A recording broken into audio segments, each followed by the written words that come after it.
Hello dear C A final students, कैसे हैं आप सब। तो डियर आज की हम इस वाली क्लास में हम आपके साथ अमेंडमेंट्स की बात करेंगे जो कि इंस्टीट्यूट ने आपको नवंबर 2024 एग्जाम्स के लिए रिलीज़ करके दिए हैं। तो डियर आपको पता है नवंबर एग्जाम्स में जब ज़्यादा समय नहीं है, तो जो बच्चे नवंबर 2024 एग्जाम्स में अपीयर हो रहे हैं उन बच्चों के लिए हम थोड़ी सी बात करेंगे।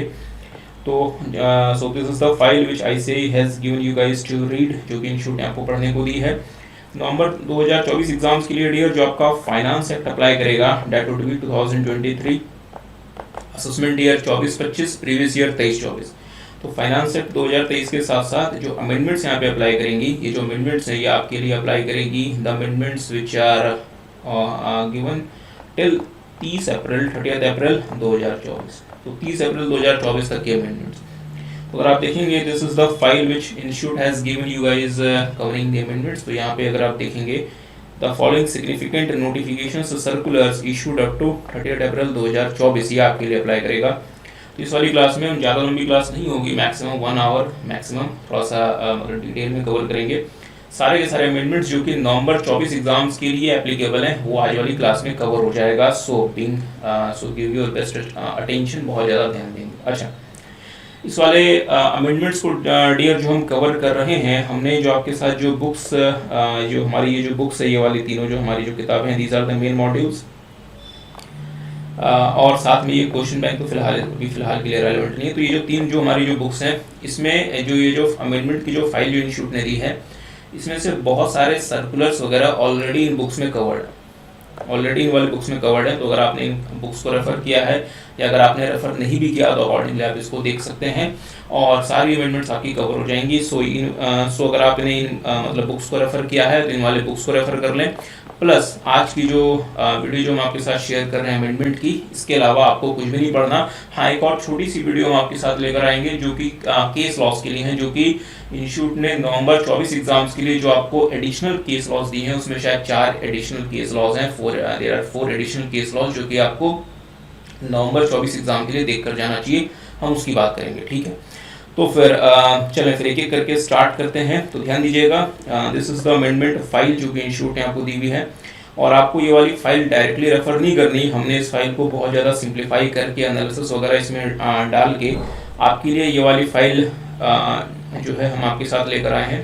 CA final direct tax amendments applicable for November 2024 exams covering all amendments given by ICAI. अच्छा, तो इस वाली फाइल को आप डाउनलोड कर सकते हैं फ्रॉम आवर टेलीग्राम चैनल। तो अगर आपने अभी तक हमारा टेलीग्राम चैनल ज्वाइन नहीं किया सो बी श्योर टू ज्वाइन, मतलब इसको ज्वाइन कर लें। और ये जो फाइल ये 7 पन्नों के आसपास की है, तो इसका प्रिंट आउट भी अपने पास रख लें, इट वुड बी बेटर। अच्छा, तो फिर एक एक करके स्टार्ट करते हैं। जितने भी अमेंडमेंट्स हैं हमने अलग अलग हेड्स के हिसाब से अमेंडमेंट्स क्लासीफाई किए हैं और इंस्टीट्यूट ने भी आपको अलग अलग हेड्स के हिसाब से अलग अलग मतलब टॉपिक के हिसाब से अमेंडमेंट्स दिए थे। जैसे फॉर एग्जांपल कैप गेन हो गया या फिर चैरिटेबल ट्रस्ट वगैरह हो गया या फिर टीडीएस टीसीएस वगैरह हो गया। इसी तरीके से हमने भी इस वाले फाइल में आपको अमेंडमेंट्स कवर करके दी है।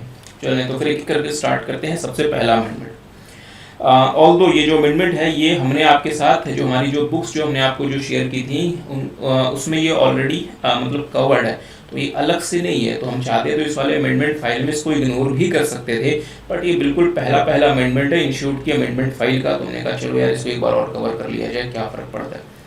तो ये अलग से मतलब ये ऑलरेडी कवर्ड है हमारी क्लासेस में, बट फिर भी हमने कहा कि चलो इसको एक बार कवर कर लेते हैं बिकॉज इंस्टीट्यूट ने इसको अमेंडमेंट के फॉर्म में दिया था। तो मेरे साथ साथ देखेंगे। अच्छा, transfer through stock exchanges located in IFSC bye non resident. आपको बता दिया अगर आप कोई भी कैपिटल एसेट अगर आप ट्रांसफर करते हैं तो उस पर इंडिया में टैक्स तो उसमें इंडिया के टैक्स लॉस के हिसाब से इनकम टैक्स से अराइज हो सकता है, उसमें आपको कैपिटल टैक्स पे करना पड़ सकता है। अच्छा, नॉन रेजिडेंट्स को आईएफएससी में इनकरेज करने के लिए कि नॉन रेजिडेंट्स आए आईएफएससी में अपने बिजनेस को करें, अपने मतलब ट्रेडिंग वगैरह को करें। गवर्नमेंट ऑफ इंडिया ने पिछले कुछ समय में आईएफएससी को बहुत सारे टैक्स एडवांटेजेस दिए हुए हैं ताकि आईएफएससी में नॉन रेजिडेंट्स के द्वारा कंडक्ट किया जाने वाला ट्रांजैक्शन बढ़े।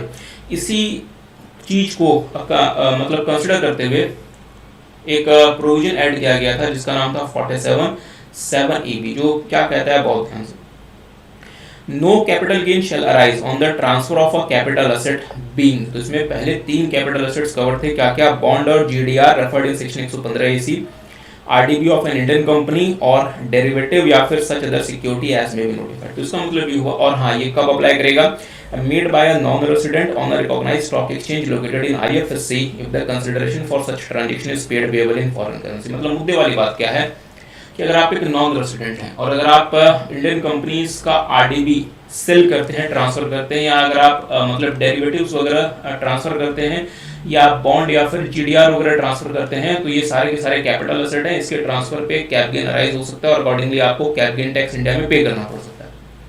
पर यदि आप ये ट्रांसफर या यदि आप ये ट्रांजैक्शन आईएफएससी में लोकेटेड रिकॉग्नाइज्ड स्टॉक एक्सचेंज के थ्रू करते हैं, आईएफएससी में लोकेटेड रिकॉग्नाइज्ड स्टॉक एक्सचेंज के थ्रू करते हैं, जिसका कंसिडरेशन फॉरेन करेंसी में पेड या पेएबल है, तो वो transfer for the purpose of cap gain नहीं माना जाएगा, मतलब आपका कैप गेन टैक्स उसमें नहीं लगेगा। तो इसका मतलब क्या हुआ कि अगर कोई नॉन रेसिडेंट आईएफएससी में लोकेटेड किसी रिकॉग्नाइज्ड स्टॉक एक्सचेंज के थ्रू इन कैपिटल एसेट्स को ट्रांसफर करता है, क्या क्या, बॉन्ड या GDR, RDB of Indian company, derivatives या अदर नोटिफाइड सिक्योरिटीज, तो उस पे कैप गेन टैक्स नहीं लगेगा, बिकॉज इसको ट्रांसफर नहीं माना जाएगा for the purpose of section 47।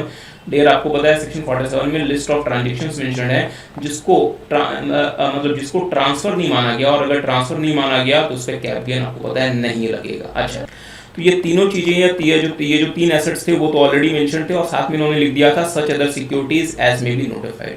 तो सरकार ने साहब ओवर द ईयर्स बहुत सारी सिक्योरिटीज को इस वाले पर्पस के लिए नोटिफाई कर दिया था, जैसे बॉन्ड मतलब जैसे फॉरेन करेंसी डिनोमिनेटेड बॉन्ड, या फिर यूनिट्स ऑफ म्यूचुअल फंड, या फिर units of business trust, foreign currency denominated equity share, units of AIF या फिर alternate investment fund, Boolean depository receipt with underlying Boolean. तो यहाँ पे सर तो सिर्फ सर अमेंडमेंट क्या है, सर टाइम पास नहीं करते, अमेंडमेंट क्या है?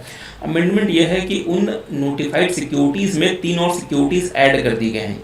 क्या क्या? Units of investment trust, units of a scheme, और units of exchange traded fund launched under IFSC authority. Although ये तीनों सिक्योरिटीज ऑलरेडी आपके बुक में, ये जो हमने आपको जो बुक इशू की हुई है, जो शेयर की हुई आपके साथ जो बुक दी हुई है, उसमें मेंशन्ड है, बट चलो हमने कहा चलो यार इसको एक अमेंडमेंट के फॉर्म में आपको करा दें। तो मतलब मुद्दे वाली बात क्या है कि इन सारे के सारे एसेट्स के अलावा ये 3 और एसेट्स जो हैं वो ऐड कर दिए गए उस वाले केस में जहां पे अगर नॉन रेसिडेंट इन एसेट्स को आईएफएससी में लोकेटेड रिकॉग्नाइज्ड स्टॉक एक्सचेंज के थ्रू ट्रांसफर करता है, जिसकी कंसिडरेशन फॉरेन करेंसी में पेड या पेएबल है, तो इसको ट्रांसफर होते हुए भी उसको कैप गेन पर्पसेस के लिए ट्रांसफर नहीं माना जाएगा, मतलब कैप गेन टैक्स नहीं लगेगा। तो सर क्या क्या नए एसेट्स उस वाले में ऐड कर दिए गए? Units of investment trust, units of a scheme और units of exchange traded fund. तो ये 3 नए एसेट्स आ गए हैं। तो थोड़ा सा ध्यान रखिएगा, ये जो है साहब एमसीक्यू के फॉर्म में पूछा जा सकता है कि एक नॉन रेजिडेंट है, उसने इंडिया में आईएफएससी में लोकेटेड रिकॉग्नाइज्ड स्टॉक एक्सचेंज के थ्रू यूनिट्स ट्रांसफर की किसी इन्वेस्टमेंट ट्रस्ट की, तो उस पे कैप गेन इंप्लीकेशन क्या है? तो आपको क्या बताना है? अगर इसका मतलब कंसिडरेशन जो है वो फॉरेन मतलब करेंसी में पेड या फिर पेएबल है, तो सेक्शन 47(7)(a) भी लग जाएगा, और अकॉर्डिंगली इसको transfer for the purpose of cap gain नहीं माना जाएगा, और अकॉर्डिंगली इस पे कैप गेन टैक्स नहीं लगेगा। चलिए, तो ये बात तो होगी। आगे आते हैं बहुत important charitable trust and institutions. बहुत important charitable trust and institution, ध्यान दीजिएगा। चैरिटेबल ट्रस्ट एंड इंस्टीट्यूशंस डेर आपको होता है। अच्छा, चैरिटेबल ट्रस्ट या इंस्टीट्यूशन में 2 अमेंडमेंट्स हैं। एक अमेंडमेंट इंपॉर्टेंट है, एक तो खैर छोटी सी है।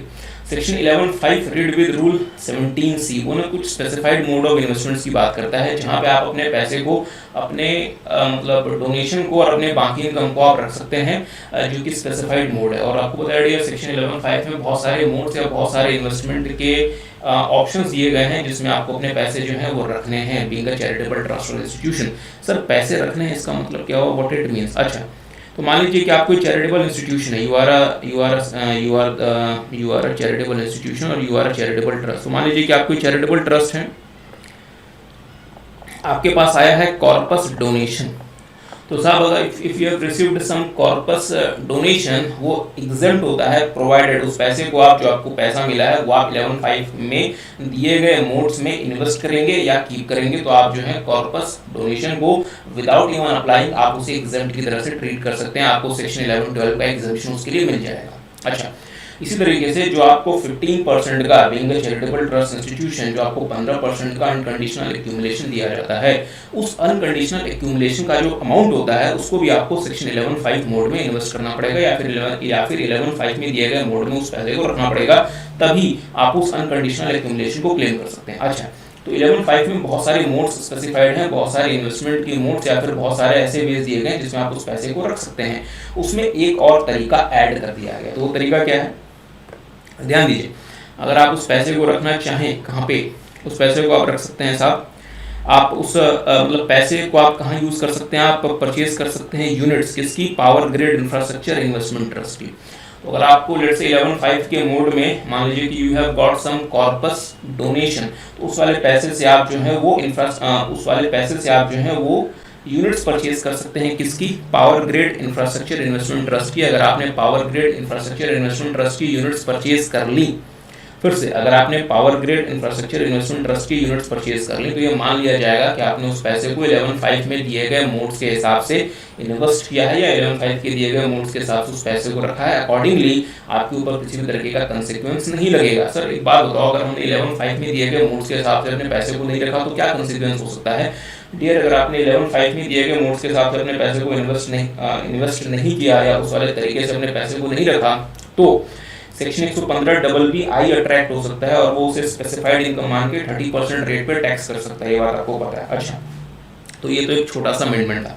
एक मेजर अमेंडमेंट आया, और अमेंडमेंट कहना भी सही नहीं है, बेसिकली अमेंडमेंट वर्ड ही गलत है, that is basically a clarification. अच्छा, तो अगर आप देखेंगे डियर, तो यहाँ पे ना CVDT ने वर्ड यूज भी किया है क्लैरिफिकेशन। अगर किसी को याद आ रहा हो, हमने ना इस क्लैरिफिकेशन के बारे में, ऑल्दो उस समय जब हमारी क्लासेस हो रही थी उस समय ये क्लैरिफिकेशन नहीं आया था, बट मैंने आपको क्लासेस में बोला था, अगर किसी को याद आ रहा हो कि ये क्लैरिफिकेशन CVDT की तरफ से ड्यू है, और ये वैसा ही क्लैरिफिकेशन है जो हमने आपके साथ क्लास में इसके बारे में बात की थी। अच्छा, तो चलें फिर टाइम पास नहीं करते हैं, थोड़ा सा मैं आपको इसका बैकग्राउंड बता देता हूँ। Let us talk about a bit about the background. अच्छा, देखेंगे होता क्या, कुछ बैकग्राउंड के बारे में बात कर लेते हैं।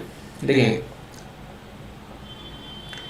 बहुत ध्यान से, एक मान लीजिए चैरिटेबल ट्रस्ट है जिसका नाम हम रख लेते हैं चैरिटेबल ट्रस्ट 1, और एक है चैरिटेबल ट्रस्ट 2। आपको पता है डियर, चैरिटेबल ट्रस्ट और इंस्टीट्यूशंस ना दो अलग अलग रिजीम्स में कवर्ड है। एक है आपका सेक्शन 1023C रिजीम और एक है सेक्शन 1112 रिजीम। तो फिर ये दोनों रिजीम्स हो सकता है। तो हमारा जो चैरिटेबल ट्रस्ट 1 है ये 1023C रिजीम का भी हो सकता है या फिर 1112 रिजीम का भी हो सकता है। 1023 रिजीम को इंस्टीट्यूट, हमारा जो इंस्टीट्यूट है वो फर्स्ट रिजीम कहता है। सरकार इसको या CVDT इसको फर्स्ट रिजीम की तरह से ऐसा बहुत ज़्यादा क्लासीफाई नहीं करता, बट इंस्टीट्यूट इसको फर्स्ट रिजीम कहता है। हमने कहा ठीक है साहब, आप इसको फर्स्ट रिजीम बोल दें, और 1112 को इंस्टीट्यूट बोलता है सेकंड रिजीम।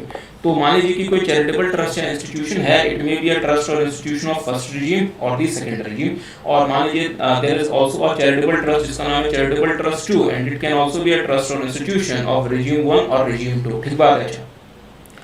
तो अगर चैरिटेबल ट्रस्ट 1 चैरिटेबल ट्रस्ट 2 को कोई भी पैसा डोनेट करता है, ध्यान दीजिए, अगर कोई भी पैसा डोनेट करता है तो चैरिटेबल ट्रस्ट 1 के लिए वो कब कब एप्लीकेशन माना जाएगा और कब कब एप्लीकेशन नहीं माना जाएगा। अगर ये डोनेशन जो इन्होंने दी है, अगर ये डोनेशन चैरिटेबल ट्रस्ट 2 के कॉर्पस के लिए है, अगर ये जो डोनेशन चैरिटेबल ट्रस्ट 1 ने चैरिटेबल ट्रस्ट 2 को दी है, अगर ये चैरिटेबल ट्रस्ट 2 के कॉर्पस के लिए है, अगर कॉर्पस के लिए है, तो ये चैरिटेबल ट्रस्ट 1 के लिए एप्लीकेशन नहीं माना जाएगा। ये चैरिटेबल ट्रस्ट 1 के लिए एप्लीकेशन नहीं माना जाएगा। सर चैरिटेबल ट्रस्ट 2 का क्या होगा? चैरिटेबल ट्रस्ट 2 को कॉर्पस डोनेशन मिला, इस वाले पैसे को ये 11.5 के मोड में इन्वेस्ट कर दे, अकॉर्डिंगली ये जो अमाउंट है चैरिटेबल ट्रस्ट 2 के हैंड में एग्जेम्प्ट हो जाएगा। पर हम बात कर रहे हैं चैरिटेबल ट्रस्ट 1 की। चैरिटेबल ट्रस्ट 1 के लिए इसे एप्लीकेशन नहीं माना जाएगा if that donation is for corpus purposes of the Downey trust और द रिसिपिएंट ट्रस्ट। ये बात आपको पता है। अच्छा, दूसरा, अगर चैरिटेबल ट्रस्ट 1 ने चैरिटेबल ट्रस्ट 2 को कोई पैसा डोनेट किया, वो पैसा अगर कॉर्पस के लिए नहीं है, कॉर्पस के लिए नहीं है, अगर वो पैसे कॉर्पस के लिए दिया गया, कॉर्पस फंड के लिए दिया गया, तो वो चैरिटेबल ट्रस्ट 1 के लिए एप्लीकेशन है ही नहीं। हमने कहा for the purpose other than corpus, for the purpose other than corpus. ठीक बात है, अदर देन कॉर्पस। अगर कोई पैसा आपने डोनेट किया which is for the purpose other than corpus, तो साहब अगर इस वाले पैसे को आपने जो डोनेट किया है, चैरिटेबल ट्रस्ट 1 ने इस पैसे को जो डोनेट किया, इस पैसे का सोर्स अगर चैरिटेबल ट्रस्ट का 1 का एक्यूमुलेटेड इनकम था, एक्यूमुलेटेड इनकम मतलब पास में जो इन्होंने इनकम वगैरह एक्यूमुलेट की थी, उस पैसे से चैरिटेबल ट्रस्ट 1 ने चैरिटेबल ट्रस्ट 2 को पेमेंट कर दी, मतलब मीन्स डोनेशन दे दिया, और जो डोनेशन है वो अदर देन कॉर्पस है। क्योंकि साहब अगर आपने जैसे कॉर्पस डोनेशन दिया, चैरिटेबल ट्रस्ट 1 के लिए तो एप्लीकेशन है ही नहीं। हमने कहा कि हमने अदर देन कॉर्पस को डोनेशन दिया है, बट हमने ये पैसे जो हमने डोनेट किए वो पैसे हमने सोर्स कहां से किए, प्रोक्योर कहां से किया, accumulated income of the donor trust, मतलब चैरिटेबल ट्रस्ट 1 का एक्यूमुलेटेड इनकम। तो अगर आपने ये पैसे एक्यूमुलेटेड इनकम से डोनेट किए तो अगेन ये पैसा चैरिटेबल ट्रस्ट 1 के लिए एप्लीकेशन नहीं माना जाएगा, एप्लीकेशन नहीं माना जाएगा। अच्छा, दूसरा आप क्या बोलना चाहते हो, अगर आप इस पैसे को अपने करंट इनकम से डोनेट करते हो, करंट इनकम से, तो ही ये एप्लीकेशन माना जाएगा, तो ये एप्लीकेशन माना जाएगा। तो हम इसको एक लाइन में क्या बोल सकते हैं कि अगर चैरिटेबल ट्रस्ट 1 चैरिटेबल ट्रस्ट 2 को अपने करंट इनकम से पैसे डोनेट करता है अदर देन फॉर कॉर्पस, तो ही वो चैरिटेबल ट्रस्ट 1 के लिए एप्लीकेशन माना जाएगा। तो सर इसमें नया क्या है, बिल्कुल सही बात, इसमें नया क्या है, तो ये प्रोविजन काफी समय से चल रहा था, this is not a new provision. अच्छा, फाइनेंस एक्ट 2023 ने क्या किया, ध्यान दीजिएगा।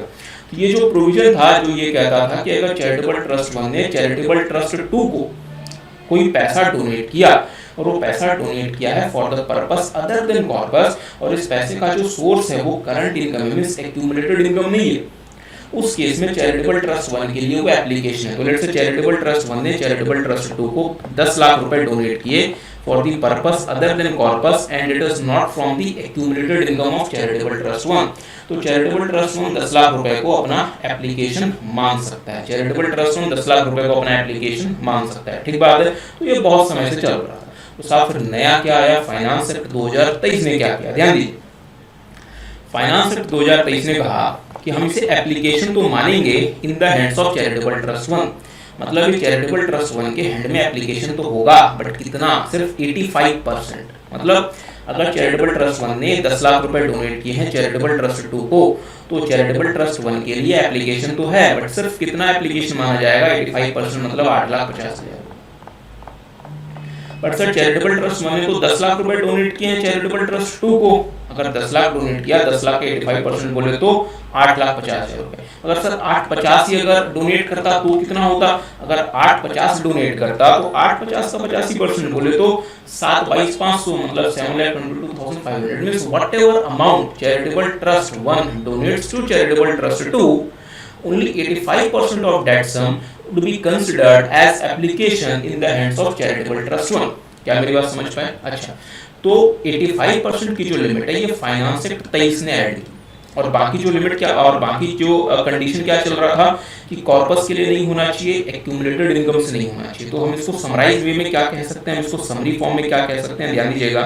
तो हम इसको समरी कह सकते हैं, ध्यान दीजिए। So what we can say in one line basically, ध्यान दीजिएगा, डोनेशन कैन बी मेड, तो ध्यान दीजिएगा, donation can be made for the purpose other than corpus. इसका मतलब चैरिटेबल ट्रस्ट 1 अगर चैरिटेबल ट्रस्ट 2 को कोई पैसा डोनेट करता है तो वो होना चाहिए for the purpose other than corpus, और कैसा, and out of the current income of the donor trust, मतलब एक्यूमुलेटेड इनकम से नहीं होना चाहिए। तो ये दो कंडीशंस तो आपको फुलफिल करनी है। इन दो कंडीशंस को फुलफिल करने के बावजूद आप जो पैसा डोनेट करते हैं उसका सिर्फ 85% ही डोनर ट्रस्ट के लिए एप्लीकेशन की तरह से कंसिडर किया जाएगा, और ये 85% की जो लिमिटेड ईयर ये फाइनेंस एक्ट 23 ने ऐड की।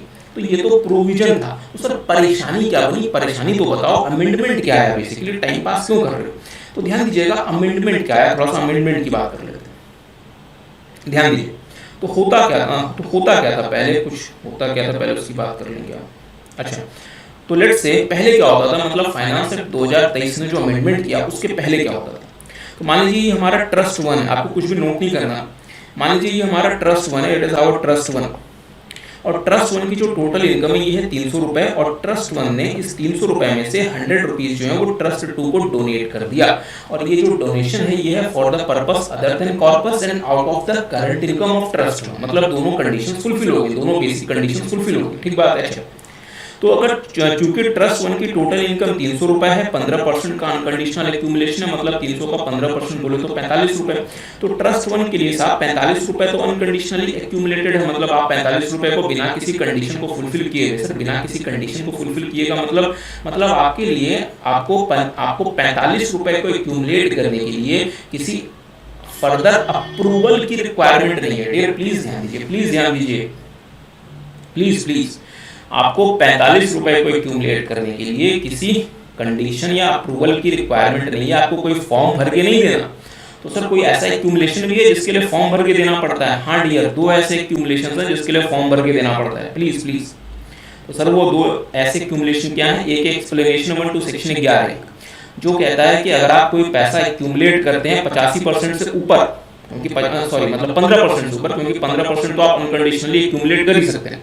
तो अगर आप कोई पैसा एक्यूमुलेट करते हैं 15% से ऊपर और उस पैसे को अगर आप एक्यूमुलेट करते हैं, बिकॉज उसका रीजन क्या है? क्योंकि साहब कोई पैसा ऐसा है जो हमें उस प्रीवियस ईयर में मिला ही नहीं या देर से मिला, means late receipt of income या फिर नॉन रिसिप्ट ऑफ इनकम। अगर आप कोई पैसे को एक्यूमुलेट करते हैं तो आपको फॉर्म 9A भर के असेसिंग ऑफिसर को देना पड़ेगा।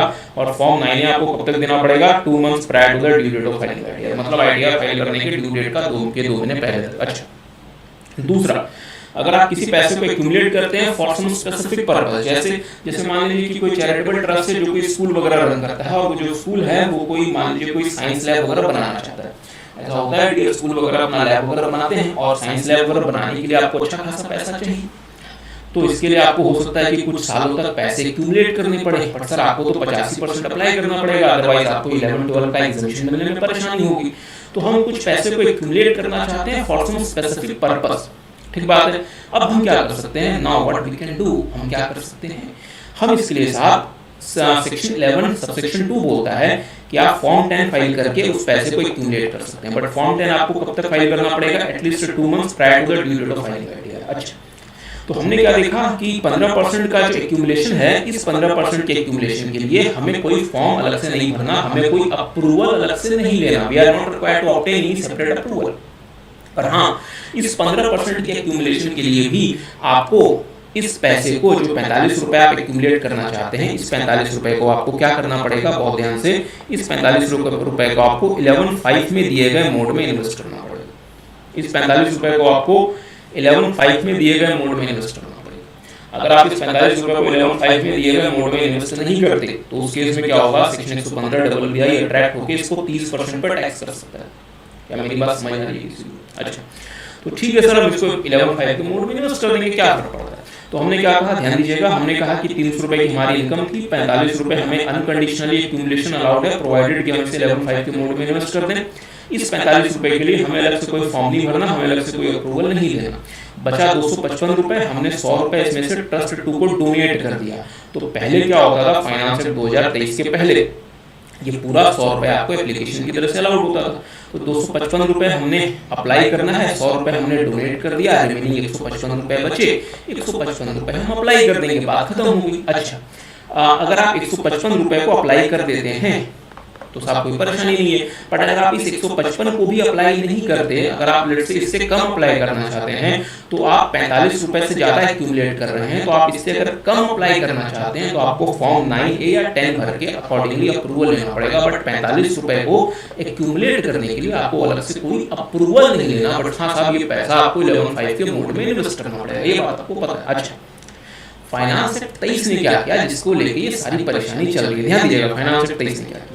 सेम सिचुएशन है, ट्रस्ट 1 के पास 300 रुपए है, इसमें से ये 100 रुपए ट्रस्ट 2 को डोनेट करना चाहता है। ट्रस्ट 1 है 300 रुपीज, जिसमें से ये 100 रुपए ट्रस्ट 2 को डोनेट करना चाहता है। अच्छा, तो total income is 300, unconditional accumulation अभी भी कितना है साहब? 15% मतलब 45 रुपए। तो ट्रस्ट 1 जो है 300 रुपए में से 45 रुपए अनकंडीशनली एक्यूमुलेट कर सकता है, अलग से किसी अप्रूवल की रिक्वायरमेंट नहीं है।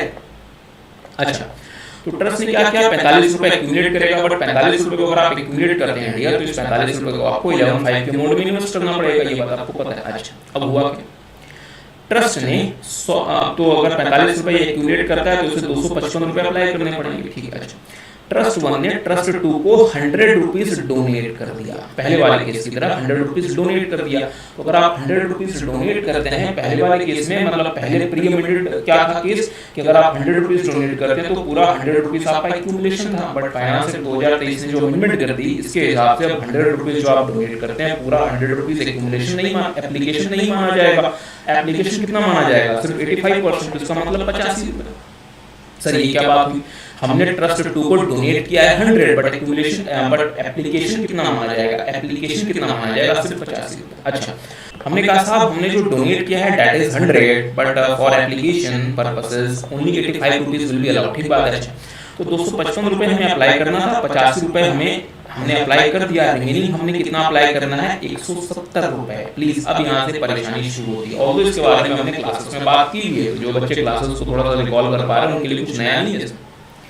ध्यान दीजिए, एक ट्रस्ट है जिसके पास 300 रुपए आए, लेट्स से 300 रुपए आए, इस 300 रुपए में से इसने 100 रुपए ट्रस्ट 2 को डोनेट कर दिया, बचे हाथ में कितने, 200 रुपए। इस 200 रुपए में से इसे 45 रुपए जो हैं 11/5 के मोड में इन्वेस्ट करना है।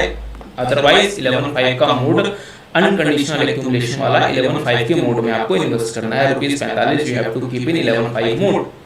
अगर आप ऐसा नहीं करते तो आपके ऊपर 115 डबल BI अट्रैक्ट हो सकता है और आपकी वो इनकम 30% के फ्लैट रेट पर टैक्स हो सकती है। 200 रुपए मेरे पास बचे हैं 100 रुपए ट्रस्ट 2 को डोनेट करने के बाद, जिसमें मुझे 45 रुपए 11/5 के मोड में इन्वेस्ट करना है, ठीक बात है। और 170 रुपए मुझे और अप्लाई करना है, 85% एप्लीकेशन करनी है ना। 200 रुपए में से ध्यान दीजिए 170 रुपए मुझे और अप्लाई करना है,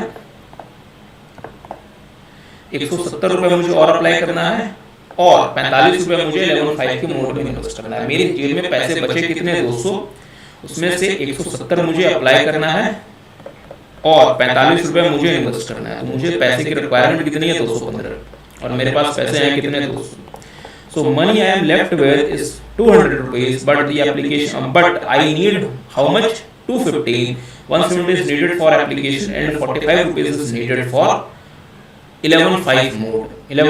बट सर क्या फर्क पड़ता है, आप एप्लीकेशन कर दो एक्यूरल बेसिस पे, ऐसा आप नहीं बोल सकते डियर, क्योंकि 2-3 साल पहले अमेंडमेंट आ चुकी है। एप्लीकेशन जो है वो सिर्फ एक्चुअल पेमेंट बेसिस पे माना जाएगा, ये बात आपको पता है। तो सर फिर ऐसा हुआ कैसे दोस्तों, तो ये 15 रुपए गए कहाँ आखिर, क्योंकि मेरे पास तो सिर्फ 200 हैं और मुझे पैसे की रिक्वायरमेंट है 215। ये डियर इसलिए हुआ क्योंकि आपने जो डोनेट किया है, ध्यान दीजिएगा, आपने जो डोनेट किया है ट्रस्ट 2 को, वो आपने डोनेट कितना किया, आपने डोनेट किया है साहब 100, बट आपको अप्लाई कितना हुआ, सिर्फ आपको अप्लाई कितना हुआ 50। मतलब आपकी जेब से पैसे ट्रस्ट 2 को गए कितने, 100, आपको एप्लीकेशन के लिए अलाउ कितना किया गया, 85। इसलिए सारी परेशानी साहब इस वजह से हुई। तो सर 80 की परेशानी क्या होगी, 80 के लिए परेशानी बन गई क्या, 80 के पास 100 रुपीज ट्रस्ट 2 को डोनेट करने के बाद पैसे बचे 200। इस 200 रुपए में उसे 170 रुपए चाहिए एप्लीकेशन के लिए और 45 रुपए उसे चाहिए 11/5 के मोड में इन्वेस्ट करने के लिए।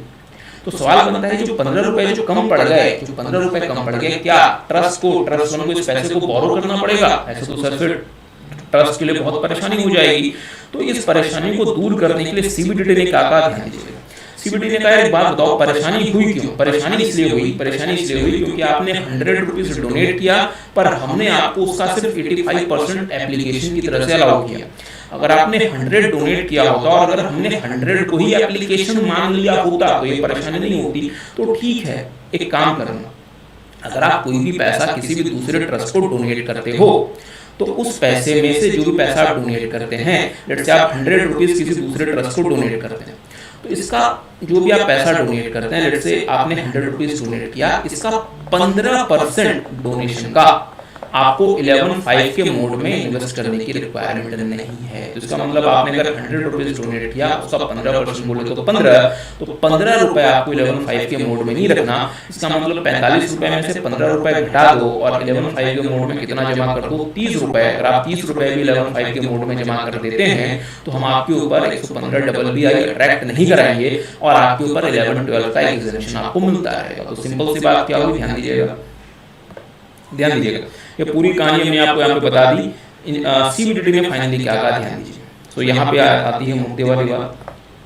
It is clarified that 15% of such donation by the donor trust, मतलब trust 1, shall not be required to be invested in 11/5 mode as the entire amount of 100 rupees has been donated to the other trust and is accordingly eligible for exemption under the first or second regime। मतलब मुद्दे वाली बात क्या है कि trust 1 ने चूंकि 100 rupees trust 2 को डोनेट कर दिया, उस 100 रुपीज में से 15% उस 100 रुपीज का आपको 11/5 के मोड में इन्वेस्ट करने की जरूरत नहीं है। मतलब 100 रुपीज का 15% बोले तो 15 रुपए।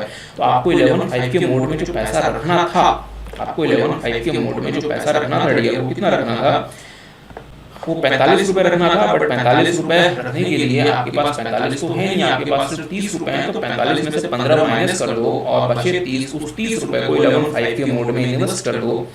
अगर आप 11/5 को 30 रुपये 11/5 के मोड में इन्वेस्ट कर देते हैं, हम ये मान लेंगे कि आपने कंडीशन को कंप्लाई कर दिया और अकॉर्डिंगली आपको एग्जम्पशन मिलता है। आई होप आपको ये बात समझ।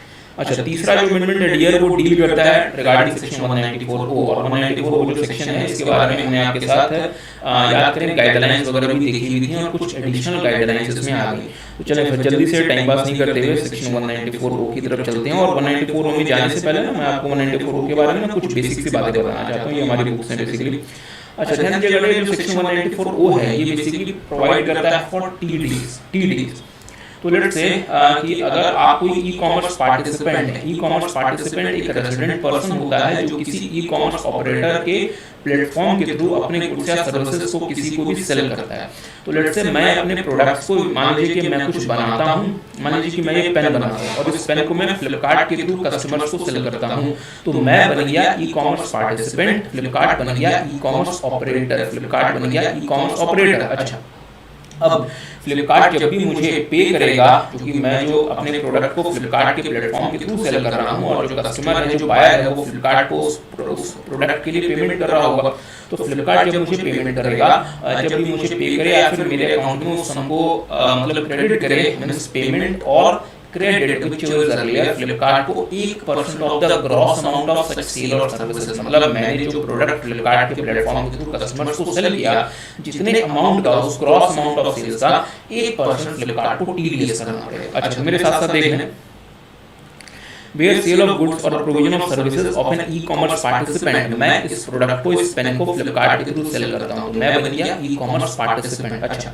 Is facilitated by e commerce operator, e commerce operator हमारे केस में कौन है साहब, Flipkart, through its digital or electronic facility or platform, such e commerce operator shall at a time of credit or at a time of payment whichever is earlier deduct income tax at the rate of 1% of what gross amount of such sale or services or both। तो मान लीजिए कि मैंने 1 लाख रुपए के pen Flipkart के through customers को cell कर दिया, 1 लाख रुपए के, ठीक बात। अच्छा, मैंने 1 लाख रुपए के अपने प्रोडक्ट फ्लिपकार्ट के प्लेटफॉर्म के थ्रू कस्टमर्स को सेल कर दिया और फ्लिपकार्ट ने मान लीजिए इस 1 लाख रुपए में जो अपनी प्लेटफॉर्म फीस है वो 2,000 रुपये लगाई और मुझे फ्लिपकार्ट ने 98,000 रुपये की पेमेंट करनी है।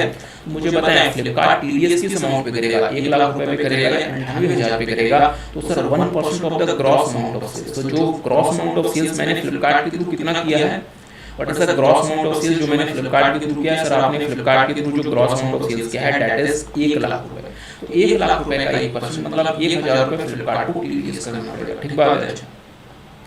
थोड़ी सी बात और कर लेते हैं, ई कॉमर्स ऑपरेटर कौन होता है। देखिए, ई commerce operator means a person जो ओन करे, ऑपरेट करे या मैनेज करे digital or electronic facility or platform for electronic commerce. जैसे मान लीजिए फ्लिपकार्ट क्या करता है, फ्लिपकार्ट कोई भी डिजिटल या इलेक्ट्रॉनिक फैसिलिटी या प्लेटफॉर्म ओन करता है, मैनेज करता है, ऑपरेट करता है for the purpose of electronic commerce means e commerce. तो Flipkart is an e commerce operator. और हाँ, इस केस में 194O के लिए साथ जो ई कॉमर्स ऑपरेटर है वो रेजिडेंट भी हो सकता है और नॉन रेजिडेंट भी हो सकता है, ठीक बात है। ई कॉमर्स पार्टिसिपेंट कौन हो सकता है, ई commerce participant means a person resident in India selling goods और प्रोवाइडिंग सर्विसेज और both including digital products through digital or electronic facility or platform. मतलब कोई भी ऐसा पर्सन जो किसी भी मतलब किसी भी इलेक्ट्रॉनिक फैसिलिटी या प्लेटफॉर्म के थ्रू अपने प्रोडक्ट या सर्विसेज सेल कर रहा है, that is the E commerce operator, ठीक बात है। अच्छा, अब मेरी बात पे ध्यान दीजिएगा डियर, ऑनलाइन वर्ल्ड में ट्रांजैक्शंस कैसे होते हैं, ऑनलाइन वर्ल्ड में ट्रांजैक्शंस कैसे होता है, how transactions are being conducted in the online world में थोड़ा सा आपको इसके बारे में बताना चाहता हूँ। ऑनलाइन वर्ल्ड में जो ट्रांजैक्शन होता है डियर, इसमें एक ECO भी इन्वॉल्व हो सकता है, एक ECO भी इन्वॉल्व हो सकता है और एक से ज्यादा ECO भी इन्वॉल्व हो सकते हैं। जैसे फॉर एग्जांपल मान लीजिए कि मैंने अमेज़न के प्लेटफॉर्म को यूज करते हुए मिस्टर बी का कोई प्रोडक्ट परचेज किया, या मैं थोड़ा सा अच्छे से बोलता हूँ, मान लीजिए मैं हूँ मिस्टर बी जो अमेज़न के प्लेटफॉर्म के थ्रू कोई प्रोडक्ट सेल करता हूँ और मेरे प्रोडक्ट को मिस्टर ए ने परचेज किया। तो मिस्टर ए कौन है, बायर। मिस्टर ए कौन है, बायर। मिस्टर ए का 194O TDS में कोई लेना देना नहीं है। मिस्टर बी कौन है, सेलर, क्योंकि मैंने अमेज़न का प्लेटफॉर्म यूज किया। मिस्टर बी को हम क्या नाम देंगे, ई कॉमर्स पार्टिसिपेंट। क्या नाम देंगे, e commerce participant, e commerce participant. और अमेजॉन क्या बन गया, e commerce operator, because Amazon is owning managing some digital or electronic facility or platform जिसके थ्रू इलेक्ट्रॉनिक कॉमर्स होता है। तो मिस्टर बी ने अमेजॉन का प्लेटफॉर्म यूज किया, अपने प्रोडक्ट्स को अमेजॉन के प्लेटफॉर्म पे रजिस्टर कराया, जिसके थ्रू मिस्टर ए ने उसे परचेज किया। तो mister B is an ECP, e commerce participant, and Amazon is an e commerce operator. Are you guys getting? अच्छा, अब यहाँ पे मिस्टर ए जो पेमेंट है वो जनरली अमेजॉन को करेगा और अमेजॉन जो है पेमेंट मिस्टर बी को करेगा। यहाँ पे 194 का जो टीडीएस है इसकी रिस्पांसिबिलिटी किसकी है, अमेजॉन की। अमेजॉन को 194 का टीडीएस पे मैनेज करना पड़ेगा, ठीक बात है। दूसरा, मल्टीपल इश्यूज, डियर बहुत बार मल्टीपल इश्यूज भी इन्वॉल्व हो सकते हैं। जैसे मान लीजिए मैंने hp.com या hp.in की वेबसाइट से या hp इंडिया के मैंने मान लीजिए HP इंडिया का कोई कंप्यूटर अमेजॉन के थ्रू परचेज किया। मैंने HP का कोई कंप्यूटर अमेजॉन के थ्रू परचेज किया। तो अगर आप देखेंगे तो HP यहाँ पे क्या बन गया, ई कॉमर्स पार्टिसिपेंट, और अमेजॉन क्या बन गया, ई कॉमर्स ऑपरेटर, और मैं कौन हूँ, मिस्टर ए बायर, ठीक बात है। बट सर HP को अगर आप देखेंगे तो HP यहाँ पे इस वाले ट्रांजेक्शन के लिए ई कॉमर्स पार्टिसिपेंट, पर HP खुद का भी एक प्लेटफॉर्म या फैसिलिटी ओन करता है या मैनेज करता है या ऑपरेट करता है, जिसके थ्रू ये अपने प्रोडक्ट या सर्विसेज को आगे इलेक्ट्रॉनिक कॉमर्स में सेल कर सकते हैं। जैसे HP की अपनी वेबसाइट भी है जिसके थ्रू आप प्रोडक्ट्स को HP की वेबसाइट से डायरेक्टली परचेज कर सकते हैं। मतलब बात समझिए, HP इंडिया के प्रोडक्ट्स आप HP इंडिया की वेबसाइट से भी परचेज कर सकते हैं और किसी third party electronic commerce operator जैसे अमेजॉन, फ्लिपकार्ट या पेटीएम मॉल वगैरह के थ्रू भी परचेज कर सकते हैं। तो यहाँ पे क्या हो रहा है, इस वाले ट्रांजेक्शन में क्या हो रहा है, hp.com या hp.in जो है वो अमेजॉन के थ्रू जब अपने प्रोडक्ट को सेल कर रहा है, जब ये अमेजॉन के थ्रू अपने प्रोडक्ट को सेल कर रहा है तो ई कॉमर्स पार्टिसिपेंट बन गया। प्लीज प्लीज प्लीज प्लीज ध्यान दीजिए, hp.com जब अमेजॉन के थ्रू अपने प्रोडक्ट को सेल कर रहा है तो hp.com क्या बन गया, e commerce participant, Amazon is an e commerce operator. But hp.com जब खुद की वेबसाइट से अपने प्रोडक्ट को सेल कर रहा है, क्योंकि साहब आप HP की वेबसाइट से जाके भी तो ऑर्डर प्लेस कर सकते हैं, तो उस केस में HP क्या बन गया, ई कॉमर्स ऑपरेटर। उस केस में HP क्या बन गया, ई कॉमर्स ऑपरेटर। तो हमने क्या देखा कि अगर HP अमेजॉन के प्लेटफॉर्म के थ्रू अपने प्रोडक्ट को सेल कर रहा है, then at that time or for that transaction HP is acting like an e-commerce participant and Amazon is working as an e-commerce operator. But when HP is dealing with the customers directly through its website, then in that case or for that transaction HP is an e-commerce operator. So at the same time HP जो है वो e-commerce operator भी है और साथ में e-commerce participant भी है। बट सर ये बात तो आपने मिस्टर बी वाले केस में नहीं बोली। हो सकता है मिस्टर बी के पास भी अपनी कोई वेबसाइट है जिसके थ्रू वो कस्टमर से डील कर रहा हो। मैंने कहा बिल्कुल सही बात है, ऐसा हो सकता है। बट हमने यहाँ पे जो आपको एग्जांपल दिया है डियर, हमने यहाँ पे कहा हुआ है आपको एग्जांपल में कि मिस्टर बी जो है वो अपनी कोई वेबसाइट वगैरह मैनेज नहीं करता जिसके थ्रू वो कस्टमर से डील नहीं करता। इसका मतलब mister B is only acting as a seller, और सेलर जो है वो किसी और प्लेटफॉर्म के थ्रू काम करता है, अपना इसने कोई अलग से प्लेटफॉर्म नहीं बनाया हो। इसलिए मिस्टर बी सिर्फ और सिर्फ क्या है, ई commerce participant. But HP India क्या बन गया, ई कॉमर्स पार्टिसिपेंट के साथ साथ ECP के साथ साथ ECO। क्या मेरी बात समझ पाए? तो इसका मतलब ये हुआ कि इस वाले केस में मिस्टर ए जो बायर है वो इस वाले ट्रांजैक्शन में जब मिस्टर ए जो कुछ परचेज कर रहा है तो यहाँ पे दो इश्यू इन्वॉल्व हो गए, अमेजॉन भी और HP भी। अच्छा, दूसरा केस क्या हो सकता है?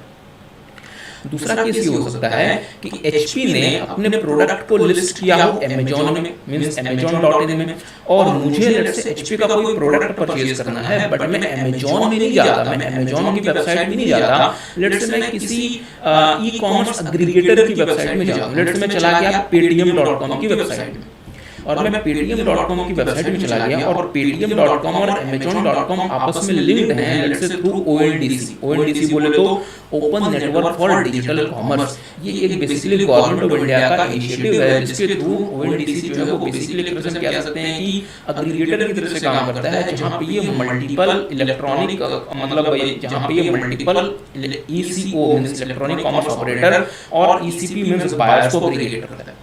तो मैंने क्या देखा, यहाँ पे मैं लेट्स से कोई प्रोडक्ट परचेज कर रहा हूँ जो प्रोडक्ट HP इंडिया का है, जो उसने अमेजॉन में लिस्ट किया हुआ था, बट अमेजॉन और पेटीएम आपस में लिंक्ड हैं थ्रू ONDC। तो मैंने paytm.com को यूज करते हुए HP का प्रोडक्ट परचेज किया जो कि एचपी ने अमेजॉन पे लिस्ट किया हुआ। क्या मेरी बात समझ पा रहे हैं? तो यहाँ पे साहब क्या हो रहा है, यहाँ पे 3 ई कॉमर्स ऑपरेटर्स इन्वॉल्व है। कौन कौन से? paytm.com भी इन्वॉल्व है यहाँ पे amazon.in भी इन्वॉल्व है और यहाँ पे hp.com भी इन्वॉल्व है। तो again there are multiple issues. तो सवाल बनता है फिर 194 का टीडीएस कौन करेगा और क्या मल्टीपल टाइम्स 194 का टीडीएस होगा? तो इसका जवाब है नहीं। इन सारे इश्यूज को डील करते हुए डियर जो एडिशनल गाइडलाइंस हैं उसमें इन चीजों को क्लैरिफाई किया गया। ध्यान दीजिएगा, अगर एक से ज्यादा ईसीओ किसी एक सिंगल ट्रांजैक्शन में इन्वॉल्व है तो गोल्डन रूल क्या है, जो सेलर साइड ईसीओ होगा। सेलर साइड ईसीओ बोले तो अगर आप इस वाले ट्रांजैक्शन को देखेंगे तो पेटीएम जो है paytm.com it is acting like a buyer side ECO, क्योंकि जो बायर है मिस्टर है उसने paytm.com का यूजर इंटरफेस यूज करते हुए ऑर्डर प्लेस किया। So paytm.com is a buyer side ECO but amazon.in is a seller side ECO. But sir ONDC फिर क्या है? ONDC is acting like a platform जो कि पेटीएम और अमेजन को आपस में लिंक करने का काम कर रहा है।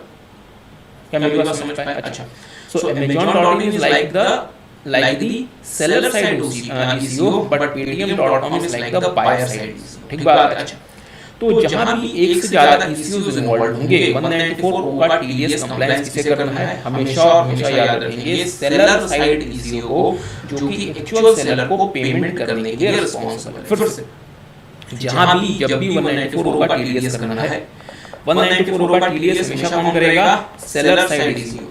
सेलर साइड ECO और सेलर साइड भी अगर मल्टीपल इश्यूज हैं तो सेलर साइड वो इश्यू जो कि एक्चुअल बायर को पे करने के लिए रिस्पांसिबल है, हमेशा 194 का टीडीएस उसे करना है।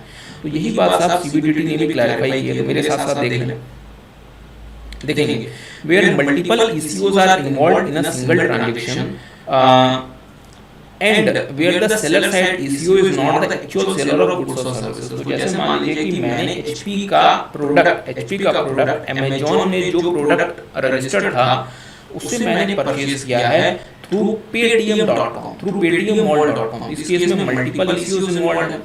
बट यहाँ पे अगर आप देखेंगे तो सेलर साइड इश्यू कौन है? amazon.in। बट क्या यहाँ पे seller side issue he actual seller of goods है? नहीं सर, यहाँ पे एक्चुअली गुड्स को कौन सेल कर रहा है? hp.in और hp.in ने amazon.in में अपने प्रोडक्ट को लिस्ट किया। तो seller side issue is amazon.in but the actual seller is hp.in। ठीक बात है। अच्छा, तो यहाँ पे टीडीएस किसे करना है? ध्यान दीजिएगा, in such a case the compliance under section 194 is to be done by the seller side issue बोले तो amazon.in। बट अगर मल्टीपल सेलर साइड इश्यू हुए तो हम कैसे पता लगाएंगे? Who finally makes the payment और deemed payment to the seller of goods और सर्विस प्रोवाइडर। मतलब ये कि लेट्स से एक्चुअल सेलर है, मान लीजिए जो एक्चुअल आपका जो सेलर है that is let's say HP, या फिर मान लीजिए जो एक्चुअली जो प्रोडक्ट को सेल कर रहा है मान लीजिए वो है मिस्टर बी और वो अमेजॉन के थ्रू अपने प्रोडक्ट को सेल कर रहा है। तो Amazon is what basically seller side issue. तो यहाँ पे 194 का टीडीएस अमेजॉन को करना है, जो कि एक्चुअली टीडीएस जो कि एक्चुअली मिस्टर बी को जो कि प्रोडक्ट की एक्चुअल क्या है सेलर उनको पेमेंट करने के लिए रिस्पॉन्सिबल है। ठीक बात है। अच्छा, आगे बढ़ते हैं। Case 2 where multiple ECOs are involved in a single transaction of sale of goods or provision of services through ECO platform or network and where the seller side ECO is the actual seller of goods or services। जहाँ पे seller side ECO जो है वो goods और services का actual seller है। मतलब ये हुआ, ध्यान दीजिएगा, अगेन सेम एग्जांपल hp.com जो है वो Amazon के थ्रू अपने प्रोडक्ट को सेल करता है और मैंने HP के प्रोडक्ट को जो Amazon में लिस्टेड था पेटीएम मॉल के थ्रू परचेज कर लिया। उस केस में अगेन टीडीएस किसको करना है? Same concept, seller side eco जो कि एक्चुअल सेलर को पे करने के लिए रिस्पॉन्सिबल है। अच्छा, देखेंगे as the seller itself is an ECO and is directly interacting with an ECO. मतलब एचपी जो है वो डायरेक्टली अमेजॉन से लिंक कर रहा है और एचपी भी ईसीओ है और अमेजॉन भी ईसीओ है। बट फिर भी 194 का कंप्लायंस किसे करना है?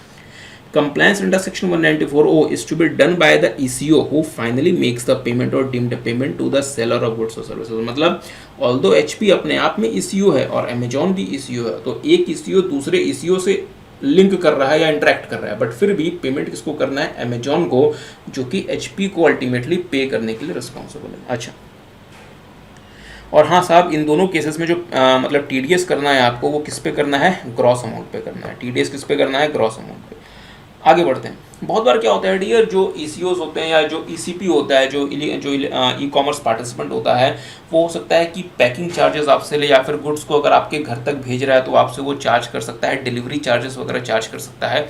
और आप जिस ECO का यूज़ करते हैं या जिस ई कॉमर्स ऑपरेटर का यूज़ करते हैं, उसके हो सकता है कि अपने प्लेटफॉर्म चार्जेस या फिर हो सकता है कि कन्वीनियंस फीस वगैरह हो, तो उसका तो वो कैसे कंसिडर किया जाएगा ग्रॉस अमाउंट ऑफ सेल्स को निकालने में। अच्छा, तो मेरे साथ साथ देखेंगे TDS जो होगा, ध्यान दीजिएगा, जो TDS जो होगा 194O का जो TDS करना है आपको साहब, ये आपको ग्रॉस अमाउंट ऑफ सेल्स पे करना है, ठीक बात है। बट सर ये ग्रॉस अमाउंट ऑफ सेल्स निकलेगा कैसे? लेट्स से कि मान लीजिए कि मिस्टर बी फ्लिपकार्ट के थ्रू अपने प्रोडक्ट को सेल कर रहे हैं, और यहाँ पे इनको हो सकता है कि पैकिंग चार्जेस भी इंकर करना पड़ता हो सकता है कि प्रोडक्ट को जो है कस्टमर के घर तक भेज रहे हैं तो इसमें इनको हो सकता है कि डिलीवरी चार्जेस भी इंकर करना पड़ता हो, और ये फ्लिपकार्ट का प्लेटफॉर्म यूज़ कर रहे हैं तो हो सकता है कि फ्लिपकार्ट को इनको प्लेटफॉर्म फीस भी पे करनी पड़ती हो। तो ग्रॉस अमाउंट ऑफ सेल्स कैसे निकलेगा? How the gross amount of cells can be means computed for the purpose of 194O TDS। तो डियर मेरी बात पे थोड़ा सा ध्यान दीजिएगा, ये बात हमने आपके साथ पहले भी की है। ग्रॉस अमाउंट ऑफ सेल्स के लिए आपको देखना है कि सेलर बायर को कितने अमाउंट का इनवॉइस बना के देता है, कितने अमाउंट का इनवॉइस बना के देता है। अगर जो भी इनवॉइस का अमाउंट है that is the gross amount of sales. तो मान लीजिए जैसे फॉर एग्जांपल मिस्टर बी ने कोई प्रोडक्ट सेल करना है फ्लिपकार्ट के थ्रू, और इस प्रोडक्ट का जो प्राइस है वो है 1000 रुपीज़, पैकिंग चार्जेस हैं let's say 100 rupees, delivery charges हैं लेट्स से 100 रुपीज़, और फ्लिपकार्ट का जो प्लेटफॉर्म फीस है that is let's say 50 rupees, ठीक बात है। अच्छा, अगर मिस्टर बी बायर से ये तीनों चीज़ें भी रिकवर करते हैं तो 100 रुपीज़, 100 रुपीज़ और 50 रुपीज़ और 1250 का इनवॉइस बना के देते हैं, तो यहाँ पे फ्लिपकार्ट को जो TDS करना है मिस्टर बी के 194O का, वो होगा 1250 रुपये का 1%। Means whatever is the value of invoice और whatever is the invoice amount, उस पर 194O का TDS बनेगा, because it is the gross amount of sales.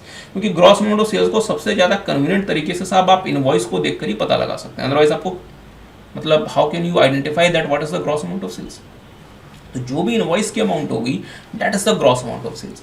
तो यहाँ पे जो भी ये इनवॉइस इशू करेंगे mister B to the buyer that would be the gross amount of sales. अच्छा, पर मान लीजिए कि मिस्टर बी जो है ये सब कुछ जैसे पैकिंग चार्जेस, घर तक भेजने के चार्जेस या प्लेटफॉर्म चार्जेस अपने जेब से पे करते हैं, और इनवॉइस सिर्फ 1000 रुपीज़ का इशू करते हैं, तो यहाँ पे फ्लिपकार्ट को 1000 रुपीज़ का 1% के हिसाब से TDS करना पड़ेगा। तो यही बात सब हमने आपको यहाँ पे दी हुई देखेंगे। अच्छा, एग्जाम्पल 1 देखेंगे। मान लीजिए कि कोई बायर है जिसने 100 रुपीज़ का गुड्स परचेज किया सेलर से, और इन्होंने ऑप्ट किया फॉर होम डिलीवरी। अच्छा, तो जो प्रोडक्ट इनको सेल किया जा रहा है उसमें 5 रुपये जो है वो पैकिंग फीस लगती है, 10 रुपीज़ लगते हैं शिपिंग फीस, और 3 रुपये लगते हैं एज अ कन्वीनियंस चार्ज, मतलब प्लेटफॉर्म फीस, ठीक बात है। 3 रुपये लगते हैं कन्वीनियंस चार्ज, इसको आप कह सकते हैं प्लेटफॉर्म। अब होता क्या है, प्रोडक्ट तो 100 रुपीज़ का है, बट 10 रुपये लगते हैं शिपिंग चार्ज, 5 रुपये लगते हैं पैकिंग चार्जेस, और 3 रुपये हैं कन्वीनियंस फी। अगर सेलर जो है वो 118 रुपये का इनवॉइस इशू करता है, 100 रुपीज़ फॉर द प्रोडक्ट और 10 रुपये जो है वो शिपिंग के, 5 रुपये पैकिंग के और 3 रुपये कन्वीनियंस फीस के, तो TDS 118 रुपये होगा, ग्रॉस अमाउंट ऑफ सेल्स 118 रुपये मानी जाएगी, फिर 118 रुपये का 1% TDS करना पड़ेगा, 118 रुपये का 1% TDS करना पड़ेगा, ठीक बात है। बट अगर लेट्स से इनवॉइस 100 रुपीज़ का ही जाता है, इसका मतलब ये हुआ कि यदि मतलब सेलर जो है वो इस 18 रुपये को अपनी जेब से बियर करता है और इनवॉइस जो बायर को 100 रुपीज़ का देता है, तो यहाँ पे ई कॉमर्स ऑपरेटर को 100 रुपीज़ पे TDS करना पड़ेगा, मतलब 100 रुपीज़ को ग्रॉस अमाउंट ऑफ सेल्स मान के उस पर TDS करना पड़ेगा। और हाँ डियर, हमेशा याद रखेंगे TDS कौन करेगा, सेलर साइड ECO, जो कि बायर को अल्टीमेटली पेमेंट करने के लिए रिस्पॉन्सिबल। तो मेरे साथ साथ देख लें। और अगर मान लीजिए इनवॉइस अगर 118 रुपये की इशू की गई है, तो जो भी इनवॉइस का अमाउंट है उस पर TDS करना पड़ेगा। अच्छा, in such case the TDS is to be deducted by the seller side ECO under section 194 on 118 रुपये as it is the gross amount of sales. तो जो भी ग्रॉस अमाउंट ऑफ सेल्स होगा उस पर TDS करना पड़ेगा। अच्छा, सेकंड एग्जांपल देख लें। सेकंड एग्जांपल देख लें। मान लीजिए कि कोई सेलर है जिसने कोई प्रोडक्ट सेल किया 100 रुपीज़ का टू द बायर। अच्छा, और इन्होंने जो इनवॉइस दी है वो दी है 100 रुपीज़ की, तो बायर यहाँ पे 100 रुपीज़ पे करेगा। जो बायर साइड ECO है उसने 5 रुपये अपने रख दिए, अब अपने उस 100 रुपीज़ में से रिटेन कर लिए एज कमीशन, और 95 रुपीज़ आगे ट्रांसफ़र कर दिया to the seller side ECO। Seller side ECO ने यहाँ पे 10 रुपये अपना रिटेन कर लिया एज